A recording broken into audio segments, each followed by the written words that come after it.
এ বাংলাদেশে প্রায় ৪৮,০০০-এর উপরে এখন দরবার আছে সরকারি জরিপে। কত?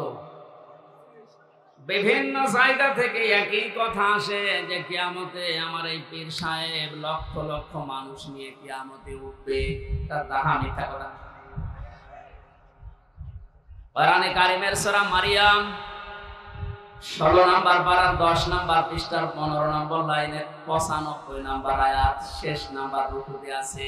এটা তাফসীরে হাক্কানিতে হবে। রব্বুল আলামিন বলেন ওয়া কুল্লুহুম আতিহি ইয়াউমাল কিয়ামাতি ফারদা। কিয়ামতে প্রতিটি মানুষকে আমার সামনে আমি আল্লাহ দাঁড় করাবো বিচারের জন্য, স্রেফ একা একা। কয়জন করে বলেন? তাহলে এই কথার এগেইনস্টে যে কথাগুলো চলছে ভারত, পাকিস্তান আর বাংলাদেশে, এটা যে পুরা ধোঁকাবাজি, মিথ্যা। কারো উপরে ভরসা করা যাবে না। আপনাকে উঠতে হবে কিয়ামতে স্রেফ একা একা, কেউ থাকবে না। একটু বাস্তবতা নিয়ে ভাবুন তো। কিয়ামতে আল্লাহ বিচার ব্যবস্থার প্রথম ধাপে যখন আল্লাহ আপনাকে ডাকবেন, আপনি যে জীবন তৈরি করলেন, জীবনের দিকে তাকিয়ে কি মনে হচ্ছে যে আল্লাহ পাকের সামনে আপনার জীবনের হিসাব দেওয়া যাবে? মাঝে মাঝে একা একা যখন থাকি ভাবি, আল্লাহ তুমি যদি বলো হামজা 2024 সালের আগস্ট মাসের 31 তারিখ পর্যন্ত তোর মাফ করে দিলাম, যা, হিসাব দেওয়া লাগবে না। শুধুমাত্র সেপ্টেম্বরের 1 থেকে 10 তারিখ, এই 10টা দিনের হিসাব দিয়ে তুই জান্নাতে চলে যা। ও যশোরবাসী, আমার যে জীবনের অবস্থা, আমার তো মাঝে মাঝে এই ধারণা চিন্তা আসে যে না, এই 10 দিনের হিসাব দেওয়া সম্ভব না। আপনারা পারবেন না? আপনি পারবেন।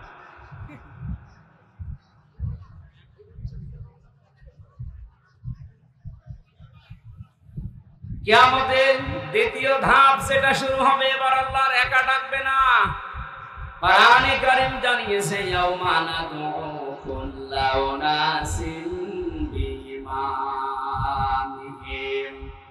সূরা বনী ইসরাঈলের ৭২ নম্বর আয়াতের প্রথম অংশে আছে আল্লাহ পাক বলেন কিয়ামতের দ্বিতীয় ধাপে বিচারের জন্য প্রতিটি মানুষকে আমি আল্লাহ ডাক দেব তার নেতার সাথে।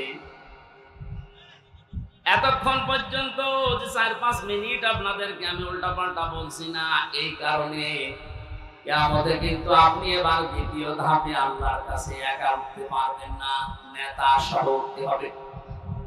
আগে আপনার নেতা, এরপরে কর্মী। ও যশোরবাসী, পাশের জেলায় তো আমার বাড়ি, আপনাদেরকে খুব ভালোবাসি। আমি কোরআনের চোখ লাগিয়ে দেখতে পাচ্ছি যে আমাদের জীবন ভুল পথে আছে। যেহেতু আল্লাহ নিজে জানিয়েছেন কিয়ামতে আপনাকে আপনার নেতার সাথে ডাকবে, আগে নেতা এরপরে আপনি।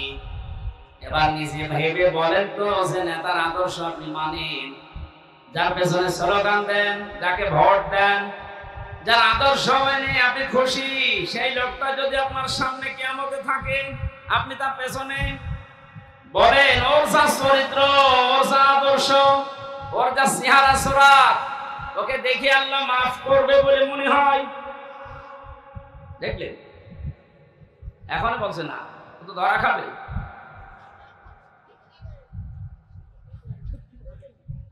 এখনই যদি বলেন না, যার পেছনে আছে এরে দেখলে আল্লাহ মাফ করার কথা না, এই মুহূর্তে আপনার সিদ্ধান্ত পাল্টাতে হবে না, নাকি আপনি ধরা খাবেন? ধরা খেতে চান?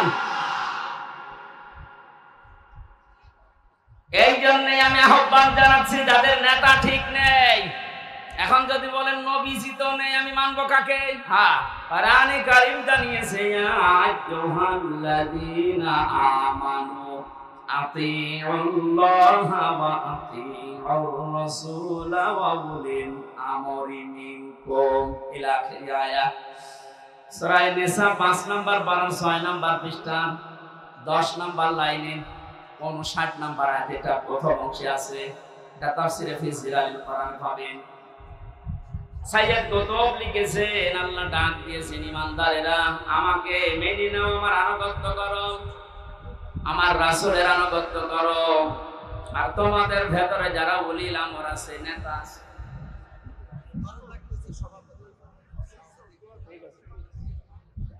আপনারা তুলে নিয়ে যান পাশে বসে। আজকের মাহফিলের সভাপতি না, সভাপতি অসুস্থ, অঞ্চলে যাচ্ছে, দোয়া চেয়েছে, আমরা দোয়া করছি ইনশাআল্লাহ। নিয়ে যান, এখানে আরেকজনকে বসে।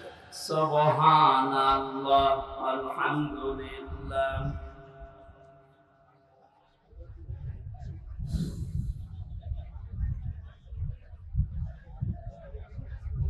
সুবহানাল্লাহ, আলহামদুলিল্লাহ, লা ইলাহা ইল্লাল্লাহ, সুবহানাল্লাহ, আলহামদুলিল্লাহ, লা ইলাহা ইল্লাল্লাহ, লা ইলাহা ইল্লাল্লাহ, মুহাম্মাদুর রাসূলুল্লাহ।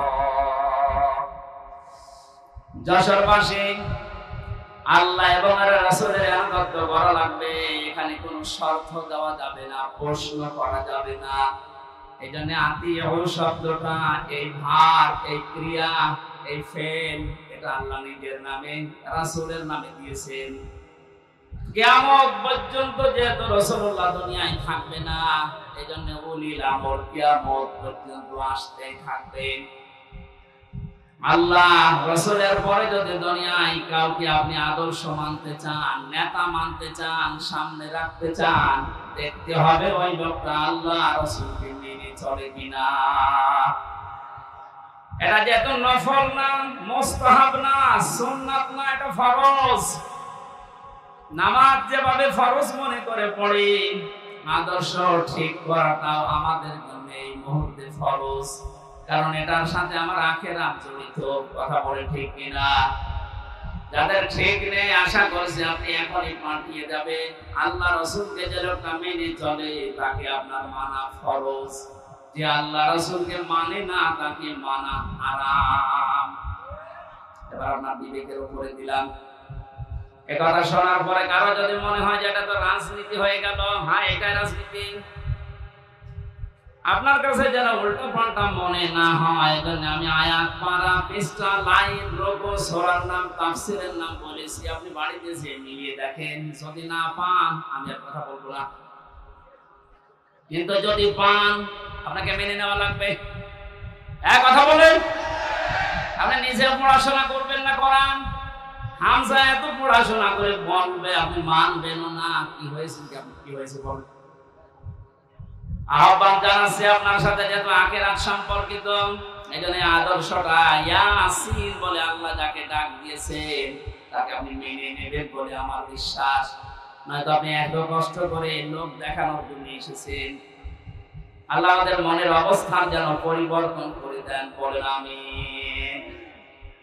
এখানে একটা হাদিস মনে পড়ছেন, মানিত্তাবাল হুদা বিগাইরিল কুরআন আদাল্লাহুল্লাহ। তিরমিজি শরীফের হাদিস। বিশ্ব নবী জানিয়েছেন, এই পৃথিবীতে কোরআনে কারীম যেখানে নেই, কোরআনের কর্মসূচি চলে না, এরকম কোন জায়গায় যদি কেউ ভালো হওয়ার নিয়তে চায়, আল্লাহ নিজে তাকে দায়িত্ব নিয়ে খারাপ বানিয়ে দেয়। ও যশোরবাসী, শব্দের দিকে খেয়াল করেন। নবীজি দল্লা শব্দ দিতে পারতেন, দল্লা ইয়াদিল্লু, তাহলে বাংলা অর্থ আসতো আপনি নিজেই নিজেকে খারাপ বানিয়ে ফেলেছেন। শব্দটা যেহেতু আবাল্লা ইয়াদিল্লু বাবে ফাল থেকে এসেছে, এই জন্য বাংলা অর্থ দাঁড়িয়েছে আপনি হয়তো ভালো হওয়ার নিয়তে কোন জায়গায় গিয়েছিলেন, কোন দরে হোক, কোন দরবারে হোক, কোন আস্তানায় হোক, কোন দরগায় দরগায়, সেখানে বলেন আপনার নিয়ত ভালো ছিল, ভালো হবো। কিন্তু কোরআনে কারীম যদি সেখানে না থাকে, কোরআনের নির্দেশনা, কর্মসূচি যদি সেখানে না পাওয়া যায়, আল্লাহ নিজে দায়িত্ব নিচ্ছেন আপনাকে গোমরা বানিয়ে দেবে। কত বড় ভয়ঙ্কর শব্দ লিখেছেন, আল্লাহ দায়িত্ব নিচ্ছেন। আর এখানে ছোট বড় কম বেশি আমরা সবাই কথা বিশ্বাস করি, হেদায়েত দেওয়ার একচ্ছত্র মালিক হামজার। আমার বাবার।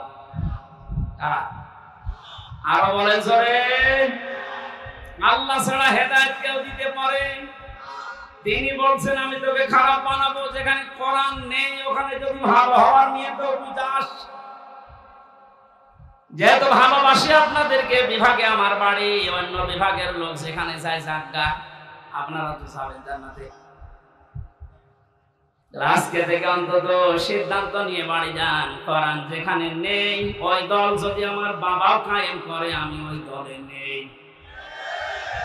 এটার সাথে একমত আছেন কারা দেখে? এই আন্দাজে হাত তুলবেন না, হাত তুলে আবার উল্টিয়ে যাবেন। ঠিক আছে, এই বসে বসে।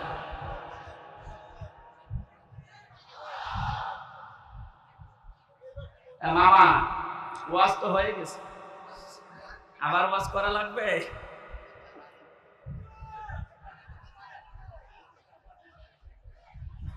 এখানে আমার মনে হয় মাথায় যাদের হালকা মগজ আছে, তার কাটা না, তারা বুঝে ফেলেছেন কোরআন যেখানে নেই ওখানে আমি যাব না।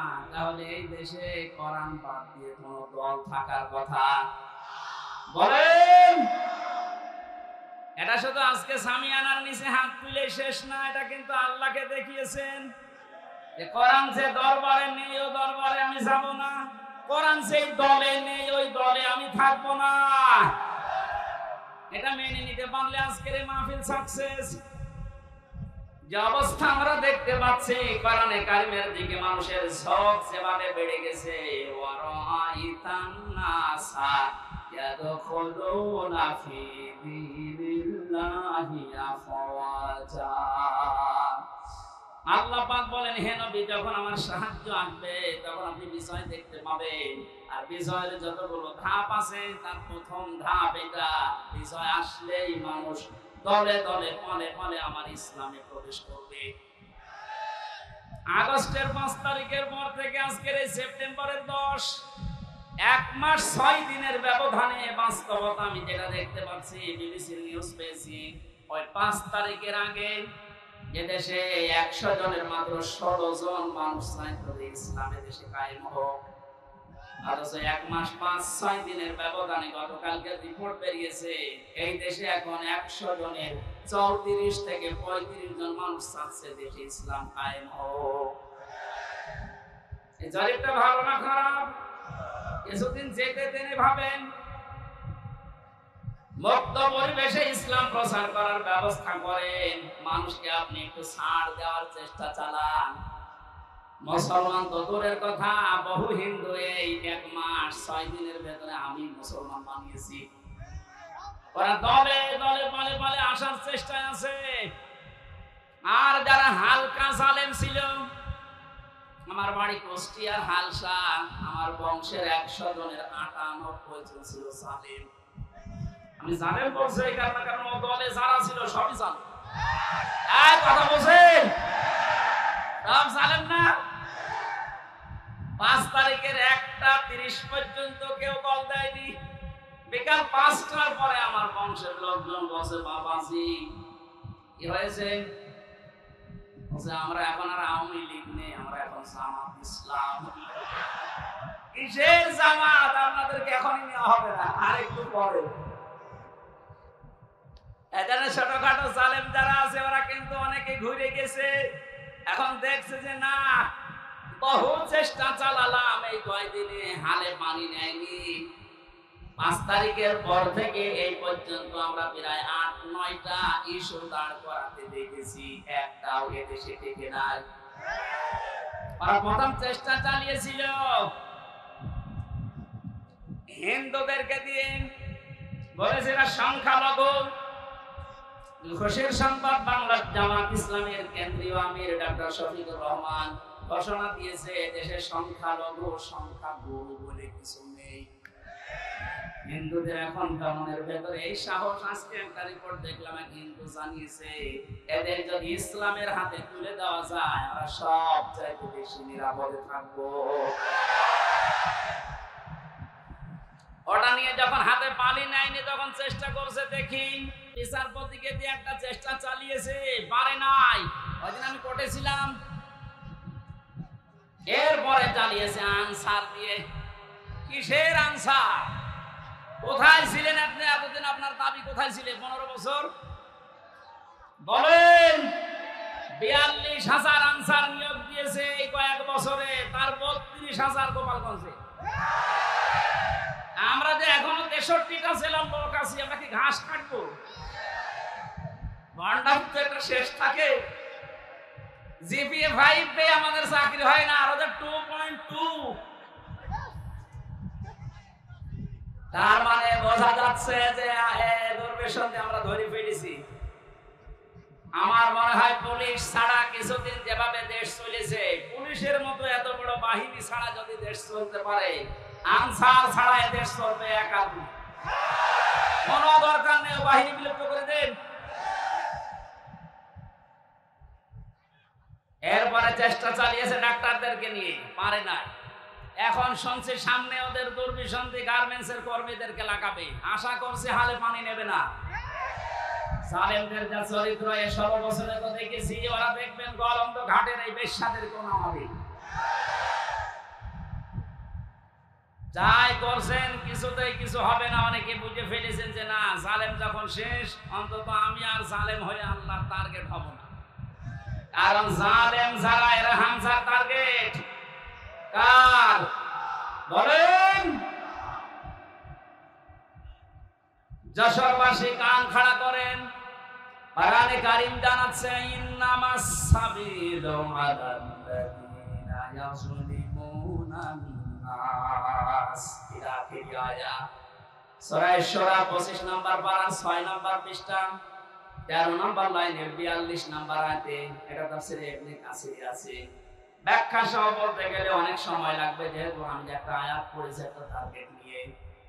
আল্লাহ রাব্বুল আলামিন জানিয়েছেন, আমি নিজে মামলা দায়ের করব, নিজে কেস দেব, নিজে অভিযোগ দায়ের করব তাদের বিরুদ্ধে যারা মানুষ হয়ে মানুষের উপরে জুলুম করেছে।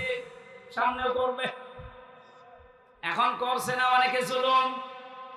বড় জালেম যারা, তাদের জুলুম এই 16 বছরে বন্ধ হয়ে গেলে বাস্তবতা দেখায় 5 তারিখের পর থেকে 1 মাস 5 দিনে দেখছি অনেক মুনাফিক এখনো জুলুম থেকে থেমে নেই। আমি নিচে নামলাম না, এরপরও যদি আপনি না বোঝার ভান করে থাকেন, জালেমরা তো টার্গেট আল্লাহ। আপনি তো মুনাফিক ছিলেন, কোন কারণে জালেমের খাতায় আপনি নাম লেখালেন? আপনি থামবেন। আশা করছি আমরা কারো উপরে জুলুম করব না, করতেও দেব না ইনশাআল্লাহ। কারণ জালেমরা আল্লাহর মামলার আসামি। জালেমরা মামলার আসামি হামজা। বলেন বলেন, জালেমদের বিরুদ্ধে মামলা দেবে কে? আমরা সবাই জানি, বাদী যত কঠিন হয়, শক্ত হয়, বড় হয়, মামলা তত কঠিন হয়। আমি যে 3টা বছর জেলে ছিলাম, জীবনও আমার জেলে থাকা লাগতো না। বাদী যদি সলিমদ্দি হতো, 2 থাপ্পড় দিয়ে বের হয়ে চলে আসতাম। তো বাদী তো আমার একজন, তো থাপ্পড় দেবো কি করে? কয়েকদিন আগে আমার মামলা সব ঢিসমিস হয়ে গেছে। আমি মনে করলাম আদালতে জিজ্ঞাসা করি যে মাননীয় আদালতে 3 বছর তো মামলা আপনার কাছে ছিল, তখন তো আপনি কিছু বললেন না। আজকে আমার মামলার গ্রাউন্ড থেকে বলছেন এর কোনো মাল নেই, যা ছেড়ে দিন। এতদিন বলেননি তো। এই কথায় আমাকে শোনাতো যে হুজুর আমি করব কি, আমার হাত বাঁধা ছিল। বলেন হাইকোর্টের একটা বিচারপতি যদি বলে আমার হাত বাঁধা, কিছু করার নেই, ওর চেয়ারে না বসে ভ্যান চালানো ভালো না? কোথায় পৌঁছিয়েছিল এদেশের বিভিন্ন বিভাগগুলো? কত বড় দুর্নীতিগ্রস্ত হলে বাংলাদেশের জাতীয় মসজিদের ইমামও পালিয়ে যায়। পৃথিবীর ইতিহাস তৈরি করে গেল, মসজিদের ইমাম পর্যন্ত পালিয়েছে।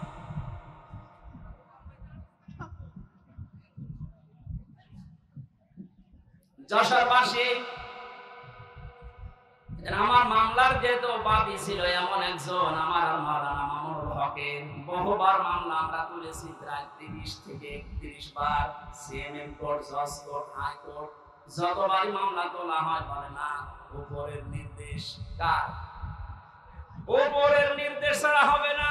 জানি যে আপনার দোষ নেই, কিন্তু আমার হাত বাঁধা। মাননীয় আদালতে এই দিন বলছে আমার হাত বাঁধা নেই, হাত খোলা।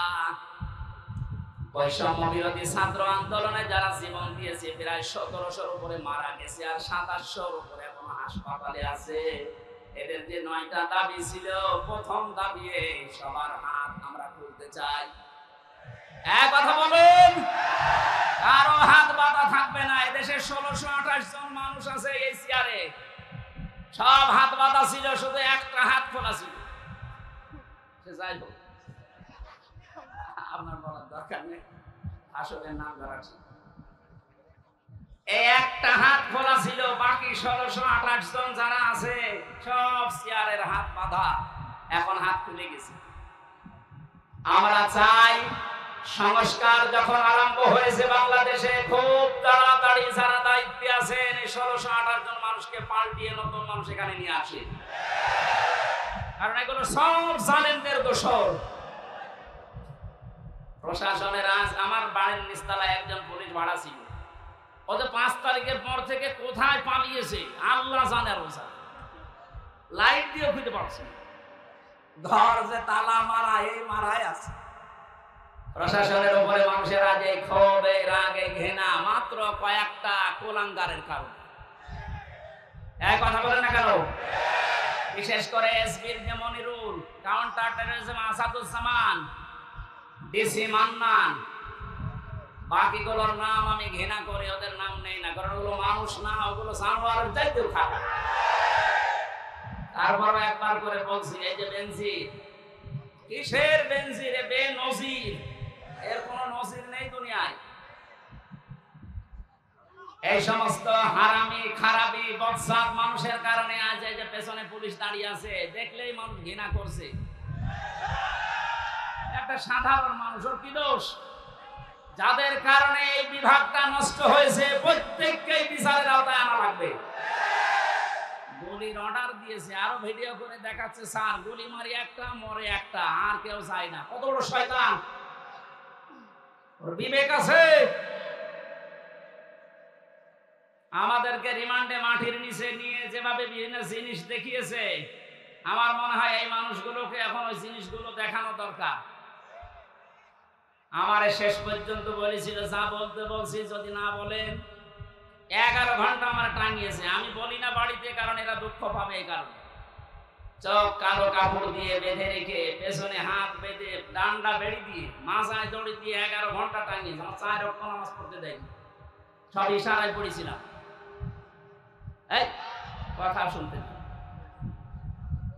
যে মানুষগুলো এর সাথে জড়িত ছিল এখন বলছে এদের মাফ করে দেন। না, এই মানুষগুলোর কোনো মাফ নেই। জামাতের কেন্দ্রীয় আমির ডাক্তার শফিকুর রহমান জানিয়েছে, যারা নির্দিষ্ট অপরাধী এদের মাফ নেই। কথা বলেন, এদেশের 18 কোটি মানুষ যদি আপনাকে মাফ করে দেয়, ব্যারিস্টার আরমানের বউ জীবন মাফ করবে না, আমার বউ মাফ করবে না। কোন কারণে আপনি আমাকে 3 বছর আটকালে? কোন দোষ পাননি, 3টা বছর পরে বেকসুর খালাস দিলেন, তার মানে আদালত প্রমাণ পেয়েছে যে আমি নির্দোষ, আমার কোনো দোষ নেই। এক কথা বলেন না কেন? বিনা কারণে যে আমাকে 3টা বছর আটক রাখলেন, জেলখানায় রাখলাম, কিছু বলতাম না। এমন জায়গায় রেখেছিলেন, ফাঁসির কন্ডেম সেলে, ওখানে থাকার উপযুক্ত আমি নাকি মার্ডার মামলার আসামি? বলেন। আমার যে মামলা দিয়েছিল মূল্য চুরিও না, মূল্য চুরি করলেও শাস্তি দেয়। আর আপনি ফাঁসির কন্ডেম ছেড়ে দিনের পর দিন, মাসের পর মাস, বছরের পর বছর বিচ্ছিন্ন রেখে দিয়েছে। আজ পর্যন্ত আমার মেয়েটা এখনো স্বাভাবিক হয়নি, ছোট মেয়েটা আমার কাছেও আসে না। আপনি হামজার মামলার আসামি তো হয়েছেন, আপনি আল্লাহর মামলার আসামি। সুতরাং আমি দাবি জানাচ্ছি, শুধু আমি না, আমার মতো 1,10,000 মানুষ এই বাংলাদেশের বিভিন্ন জেলে আছে। তার মনে হয় 100 জনের 70 জন কিচ্ছু জানে না। যাদেরকে ভাবে মিথ্যা মামলা দিয়ে বছরের পর বছর আটক রেখে যখন ছাড়ে, নিরপরাধ বেকসুর খালাস দেয়। এই যে 5টা বছর 10 বছর নষ্ট করলেন। যারা মামলার আয়ু থেকে উপর পর্যন্ত জড়িত, প্রত্যেককে এভাবে 3 বছর 5 বছর জেলে থাকা হবে। আর আয়না ঘরের সাথে যারা জড়িত, ব্যারিস্টার আরমান, আমান আজমি ভাই সহ যত মানুষকে আপনি রেখেছিলেন, এদের মতো আপনাকেও এরকম 8 বছর 9 বছর আয়না ঘরে রাখা লাগবে। এখন বাইরে যে বলে আমি কি করেছি যে আমি থাকতে পারলাম না, কি করেছি টের পাচ্ছেন না? এদিকে আসেন, আসেন এদিকে আসেন, আপনাকে টের পাচ্ছি।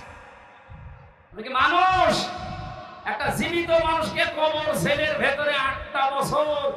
আমার সাথে মুফতি ফখরুল ইসলাম ছিল, একটা এত বড় আলেমকে ওরা এই হাত পায়ের ভেতর দিয়ে দিয়ে সামনে রডের সাথে দিয়ে তালা লাগিয়ে দিয়েছে। 1.5 মিনিট সময় দিত টয়লেটে।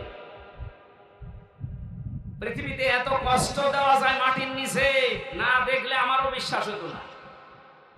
এই সমস্ত কাজ করতেন, এরপর আপনার মনের ভেতরে একটু আফসোস আসে না? আবার মুখ খুলে বলে আপা ঘাবড়াবেন না, আমরা ভয় পেয়ে যাই, নরম হয়ে যায়। পরে নরম বানানো দরকার। সংস্কার যখন আরম্ভ হয়েছে, আশা করছি খুব তাড়াতাড়ি জালেমদের দোসর যারা সব এগুলো আল্লাহর মামলার আসামি। কার মামলার আসামি? যারা আল্লাহর মামলার আসামি হয়ে গেছে, এরা আল্লাহর জান্নাতে যাবে বিশ্বাস হয়। এগুলো সব জাহান্নামী মানুষ। সুতরাং এই জাহান্নামী মানুষকে আমরা বাংলাদেশে দেখতে চাই না। কথা বলেন, জান্নাতে যেতে চাইলে এখনো দরজা খোলা আছে, তওবা করে ফিরে আসে। আশা করছি কথার ইঙ্গিত বুঝেছেন। এখন মানা না মানা আপনার ব্যাপার। কপাল যদি ভালো থাকে ওমরের মতো ফিরে আসবেন, আর যদি কপাল আবু জাহেলের মতো হয়, আমির হামজা না, এখানে নবী এসে ওয়াজ করবো, আপনার কাজ হবে। আমরা কোরআনে কারীম থেকে সূরা মুলকের 2টা মাত্র আয়াত পড়েছি, তাফসীর আকারে কথা বলছি। আর কত সময় থাকা যাবে নাকি? আসরের নামাজ শেষ হয়েছে, আমি তো জোহর আসর পড়ে এসেছি। ঠিক আছে, জবান খুলে কোরআনের আয়াতটা আগে পড়েন। আউযু বিল্লাহি মিনাশ শাইতানির রাজীম। বিসমিল্লাহির রহমানির রহিম।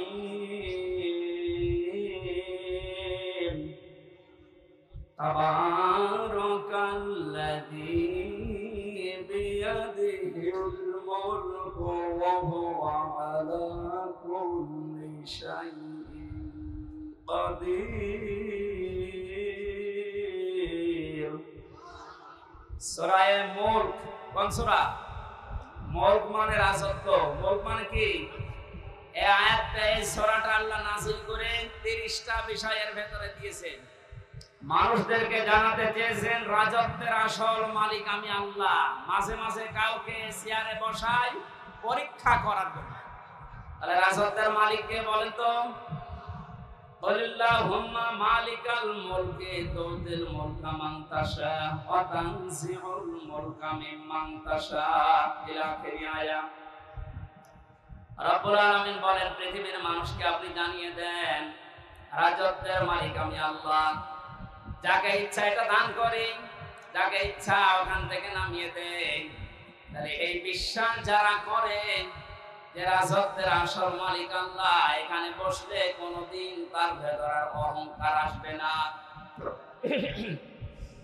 অহংকার এসেছিল বলে অনেককে আল্লাহ ধ্বংস করেছে অতীতে, এখনো করছে। কিয়ামত পর্যন্ত অহংকারীকে আল্লাহ নিজে ধ্বংস করবেন। সুতরাং এদের থেকে আমাদের শিক্ষার বিষয়ে, সামনে যারা এই পৃথিবীতে আসবে ক্ষমতার চেয়ারে, তারা যেন অহংকার না করে। এই জন্য আমি মুলক পড়েছি। আল্লাহ ঘোষণা দিচ্ছেন এবার, তাবারাকাল্লাযী, বরকতময়। সমস্ত আয়াত থেকে অক্ষমতা, দুর্বলতা, সমস্ত দোষ ত্রুটি থেকে মুক্ত ওই আল্লাহ। বিয়াদিহিল মুলক, যার কুদরতি হাতের ভেতরে সব কিছু রাজত্ব লুকিয়ে আছে। ওয়া আলা কুল্লি শাইইন কাদির। আল্লাহ পাক বলেন পৃথিবীর সব কিছুর উপরে একচ্ছত্র ক্ষমতা চলে আমি আল্লাহর। জোরে বলেন সুবহানাল্লাহ। এই আয়াতটা যাদের ভেতরে যত বেশি দৃঢ়ভাবে বিশ্বাসযোগ্য মনে হয়েছে, তাদের জীবন দেখবেন তত বিনম্র, নম্র এবং ছোট। এভাবে নিজের জীবনকে তারা চালাতে চায়।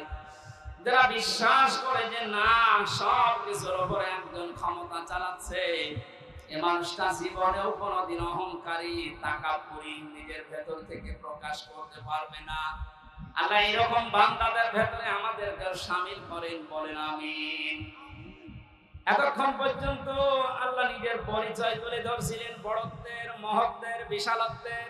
হঠাৎ তিনি আলোচনার ধরন পাল্টিয়ে ফেললেন। আল্লাযী খালাকাল মাউতা ওয়াল হায়াতা লিয়াবলুয়াকুম আইয়ুকুম আহসানু আমালা। আমি এই যে তাবারাকার ব্যাখ্যায় হাজার হাজার শব্দ ইবনে কাসির এর ফি জিলালিল কোরআনে পেয়েছি। আল্লাহর বড়ত্বের কথা, মহত্বের কথা, বিশালত্বের কথা তিনি সেখানে বর্ণনা দিয়েছেন। এগুলো আমি আবার দিয়ে কেন এই আয়াতে আসলাম? আল্লাহ জানিয়েছেন আমার আয়াতের ধরন পাল্টানোর, আলোচনার ধরন পাল্টানোর উদ্দেশ্য এই, আমি মানুষকে এখন একটা গুরুত্বপূর্ণ বিষয় আরো জানাতে চাচ্ছি। তিনি সে আল্লাহ যিনি তার বান্দাদের হায়াত আর মওত এই দুইটা তৈরি করার পরে দুনিয়ায় পাঠিয়ে দিলেন। তিনি দেখতে চান তোমাদের ভেতরে কে ভালো কাজ করে তার কাছে যেতে পারে। এবার আসেন আয়াত থেকে আমরা শিক্ষা নেই। আল্লাযী খালাকাল মাউতা, আল্লাহ আগে দিয়েছেন যে আমি আগে মাউত বানিয়েছি। ও পৃথিবীর মানুষেরা, এই আয়াতটা আমাদেরকে ডাক দিয়ে এটাই বোঝাতে চায়, শিক্ষা দিতে চায়, পৃথিবীবাসী যত উপরে ওঠো না কেন এই চিন্তা করবা যে মরা লাগবে। যশোরবাসী এই চিন্তা যদি মানুষের ভেতরে খুব বেশি আসে, ওর অন্তর পরিচ্ছন্ন হয়, পৃথিবীতে পাপ কাজ কম করার জন্য, অন্যায় ছেড়ে দেওয়ার জন্য মরণের কথা স্মরণ করা খুব কার্যকর। নবীজি জানিয়েছেন অন্তর যদি কেউ পরিষ্কার করতে চায় দুইটা বিষয়